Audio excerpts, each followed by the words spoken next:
Hello YouTube. So here's my review of the Glock 19 Gen 4 that I've been carrying for approximately 3 years, used in 8 training classes between Tactical Response and Rockwell Tactical. Great training companies. If you have a chance to train with them, please do. You won't be disappointed. So as of right now, I have a little over 22,000 rounds through it. It's a mixture of steel case ammunition, brass case ammunition, aluminum case ammunition, reloads, and pretty much whatever would come across that I'd be able to afford at the time, I would shoot through this thing. So let's get into cost of ownership. So far, I've replaced approximately $100 worth of parts in this gun. Now, every 4,000 rounds, I replace a recoil spring. That's about $12 from Glock's website. At the 18,000 round mark, I replaced every spring in the gun, including the slide stop or slide release, depending on who you are and what you want to call it. I also replaced the extractor. One of the large reasons why it's important to me to replace certain parts like that before any failure, which, by the way, I have not had any failure in parts so far. Knock on wood. One of the reasons why it's important for me to replace these parts is because this is the pistol, the tool that, if I needed to, I would use to protect not only my life, but also the life of friends and family that I care about. So I'm going to do preventive maintenance on it. So far it's about $100 in parts, which is not that bad. All total cost of ownership between the holsters, the magazines, which these are Magpul magazines, and I'll get into that as far as Magpul versus Glock Factory in another video. But between the magazines, the holsters, the Surefire that's on it, the sights that are on it, and all the ammunition, and the cost of the gun, I'm looking at about $6,000 that I've spent so far on this handgun, not including cost of training classes and hotels and everything like that, just to be able to shoot it someplace, and range fees and everything like that. So that's pretty much where I'm at as far as cost. Now, as far as maintenance goes, every 1,000 rounds, I wipe it down inside and out, clean out the barrel with a bore snake and the M Pro 7 gun cleaner that you see right there. That seems to remove carbon pretty well for me. And then I lightly, very lightly, oil it with the M Pro 7 gun oil right there that you see.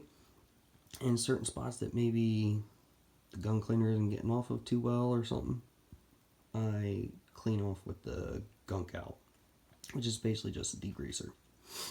So let's get into the gun. So one of the things I've noticed, for whatever it's worth, as far as the ammunition is concerned, you can see a few different types of ammunition I've fired through it. Brass, aluminum, steel case, is with the Winchester steel case, but full metal jacket rounds. It seems to be the dirtiest type of ammunition, 9mm rounds anyway, that I've ever fired. Now, normally that doesn't mean anything to me because I'm going to clean the gun anyway. What do I care? But it means something to me simply because it winds up covering the Surefire so much that I have to clean it after every range trip with that ammunition. So that's kind of annoying because if I'm shooting and then don't have time to clean the gun and go out and it's nighttime, I really don't have a light that I can trust as far as that's concerned. Kind of going back to a handheld light. So I'm just going to put the camera down real quick here. Real quick.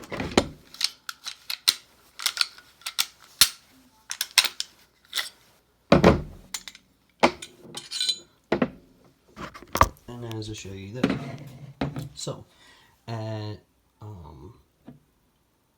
about the 12,000 round mark, the white part here with the tritium, the fun nuclear stuff, that popped out of my excess big dot.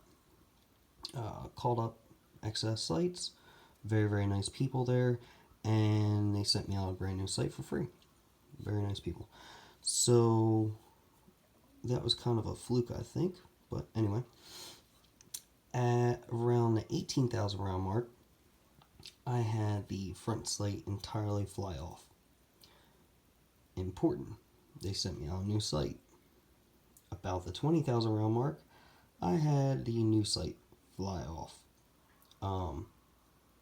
Wasn't going to have any of that buying another one or calling them up, so I went out with my magnet and wound up finding both sights.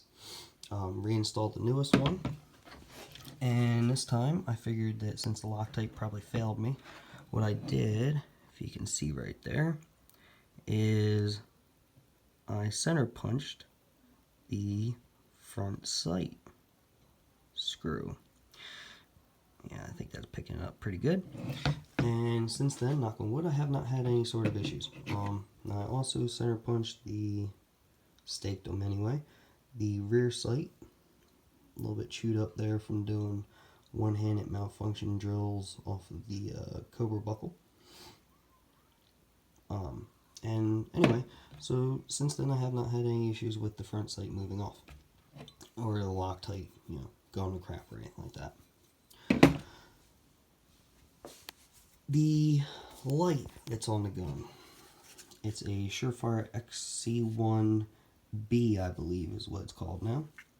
And it has a little extra part for the battery cap.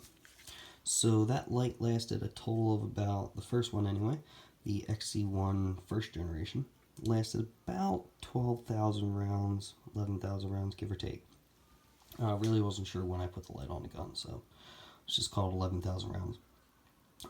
Before the switch on this side broke off, probably from dropping it in class and probably from dropping it in practice when transitioning to the Glock 19 I keep on my left hip. So not only did that break, also along there I had went through about 4, let's see if we can pick it up a little bit here. There you go. You can see that little O-ring underneath that battery cap. I went through about 4 of those O-rings in that about 11,000 round. And that was from using the light, so of course I need to change the battery. Those O-rings were garbage, so that's a little upsetting on a light that costs as much as a Surefire does.